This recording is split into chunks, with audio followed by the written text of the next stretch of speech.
Good morning, fam. Welcome to this week's live cast. And this week, we're going to get right to it, y'all. We are going to talk about something very controversial in the church. We are talking about sex. That's right, sexy Christians and what that looks like. Now, we are unpacking, as you know, evangelical pillars of spiritual ethics, and we're doing this one by one, and this one is a big one. This is a big topic. And I think it's important to jump in with this one because this week I was hanging out at the brewery and someone heard that I was the pastor of the church that owned the brewery. And they had tons of questions specifically about sex and sexuality. So we taught theology for over an hour. And I told him that he inspired me to do this week's dialogue. And this week we will talk about sex. And he also had a ton of questions about sexuality, which we'll talk about next week, and sexual identity. And we're going to talk about this from a contextual theological perspective, which is not really how evangelicals roll. Now, both of these conversations are actually, this week and next week, they're paraphrased information from my book, Reborn Again, Crucifying Christendom and Resurrecting a Radical. If you'd like a more in-depth look at these topics, not to toot my own horn, but I definitely recommend checking out the book. And you know what? If you're local in Santa Cruz and you think, man, this guy's just after money, I will give you a copy of my book. If you know me personally, just reach out. Happy to send you one. Now, there is this belief among evangelicals that sex should only be experienced with married couples and that marriage should be monogamous.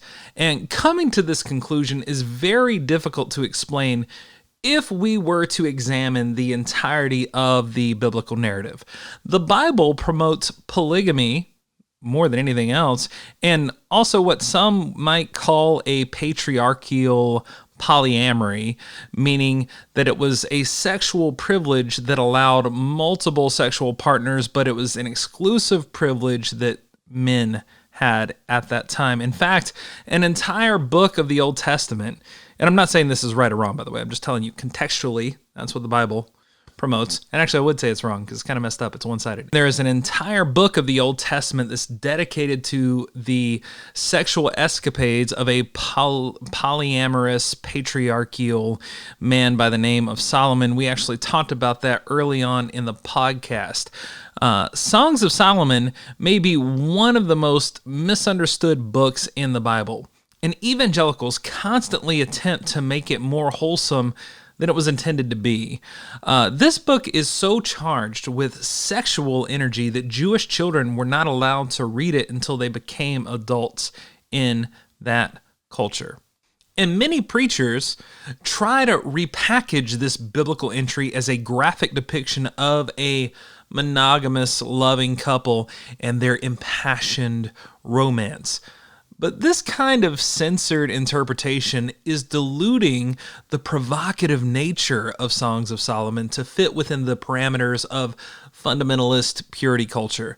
Not only is Songs of Solomon a collection of erotic encounters, it isn't even a love story between two people. Unlike what you've probably heard in evangelical church, it is basically a journal of one person's documented sexual milestones with wives, concubines, and mistresses. In fact, 700 wives, 300 concubines, according to Songs of Solomon, chapter 6. Now, the Bible is so rarely read that people don't actually know what it says, especially with Songs of Solomon. Like, a lot of people thought the guy was married to one wife. Clearly, that is not depicted in Songs of Solomon at all. And many are shocked to discover the polyamorous nature of Songs of Solomon and other characters in the Bible that were polyamorous or polygamous.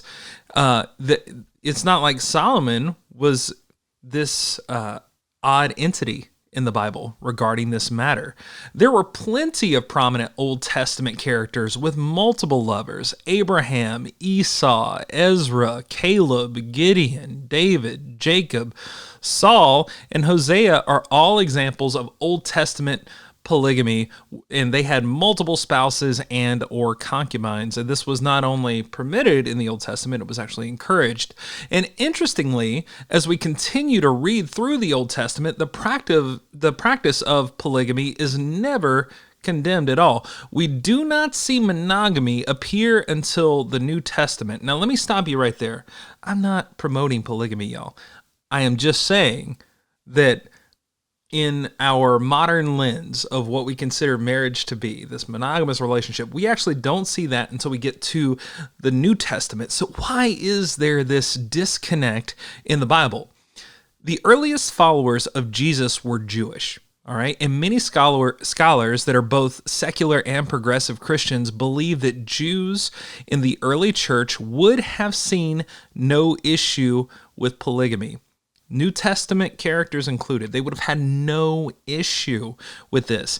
And as I have pointed out multiple times, the official religion of Christianity would be birthed much later in the timeline of history. All right, it was a Roman nationalized version of the early church, and it was birthed as a Roman belief system. So Jesus was Jewish, and not only was the Hellenistic concept of heaven and hell injected into the New Testament after Rome adopted Christianity, but these Romans also injected their value of monogamous marriage into the text as well. And this is why there is a clear disconnect in regards to marital practices between both the Old and the New Testament, because Romans influenced the narrative in the New Testament. So in short, the Bible does not promote a consistent theme or this grand design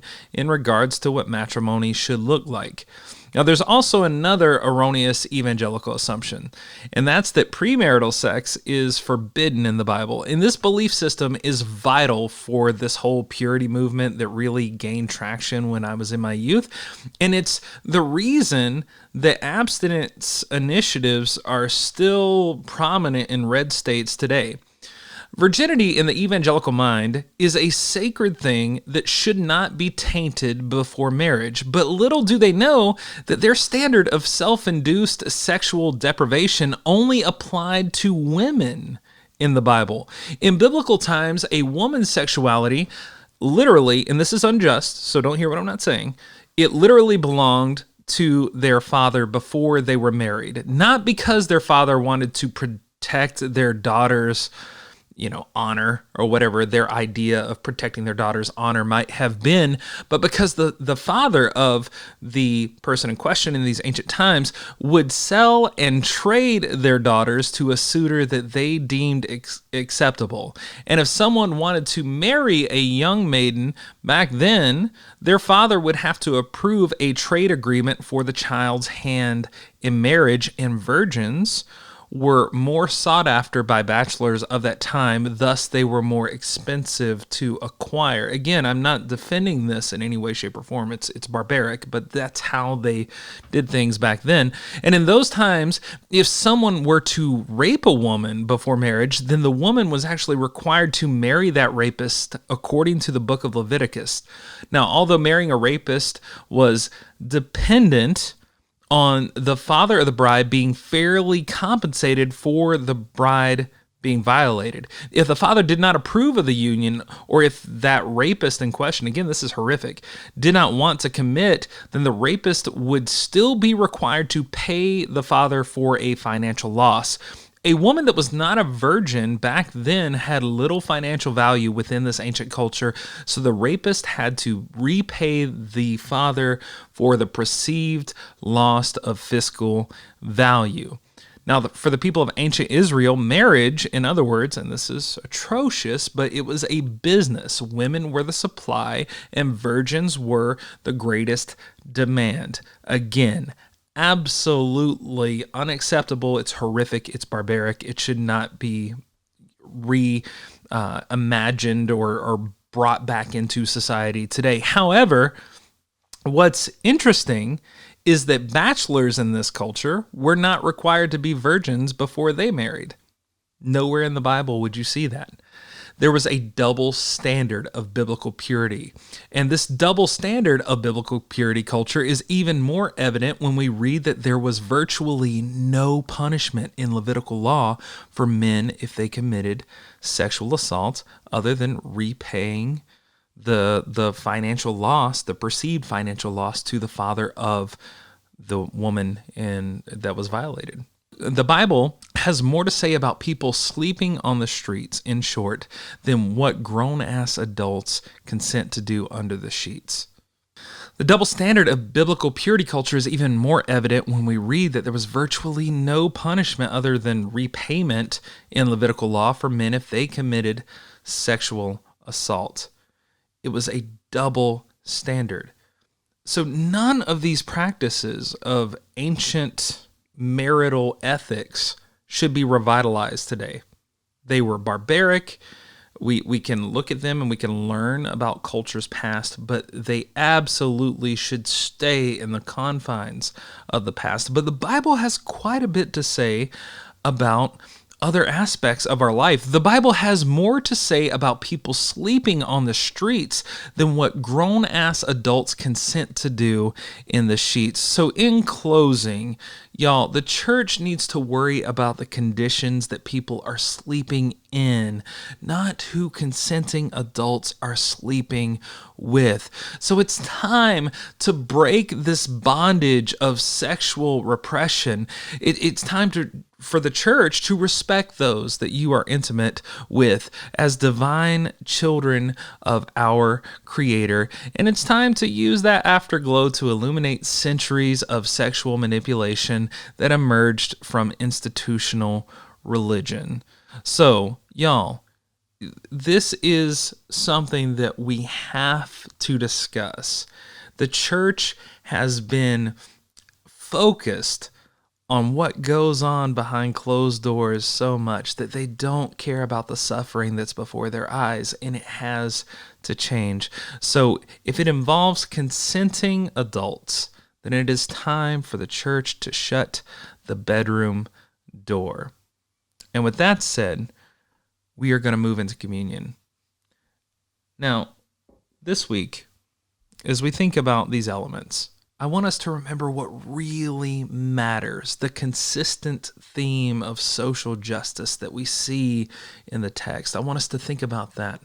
All of this other stuff that emerged from dogmas and spiritual manipulation from institution, I want us to shed that. Okay, it's time. It's been time. All right? And until we do, the church is going to continue to harm people, and it's going to continue to be inadequate because it's no longer relevant. And for me, I'm too passionate about these texts to allow that to happen unchallenged. And I pray that you are too. On the night that Jesus was betrayed, Jesus took bread and broke it. And he said, "This is my body. It's broken for you. Take and eat. And as often as you do so in remembrance of me." Likewise, he took a cup and he poured out some wine. He said, "This is my blood, poured out for you. It represents a new promise. Take and drink, and when you do so in remembrance of me." This was not only a covenant, this was an invitation to participate in the renewal of this world. This was an invitation to create something that is beautiful and just for everyone in society. I pray today that we focus on bringing uplifting the poor and bringing a better world around us, that we focus on cleaning our home that we have polluted, and that we focus on bringing justice to those on the margins, and we let go of this nonsense that is doing nothing but harming people and holding them back from natural desires that God gave them. So in closing, I hope that at this church, we will not shame you for your sexuality. We will not shame you for respectful intimacy that you have with consenting adults, and we will not shame your kinks, because I don't believe Jesus would either. However, where injustice abounds, Jesus would be present in speaking out against those atrocities, and you should be too. So, may the revolution of Jesus go with you wherever it may send you. May it guide you in healing this wasteland and protect you through the storm. May it lead you through the world, demanding the justice it has for you and for others. And may it lead you home, preparing to continue love's mission beyond your doors. Grace and justice to you.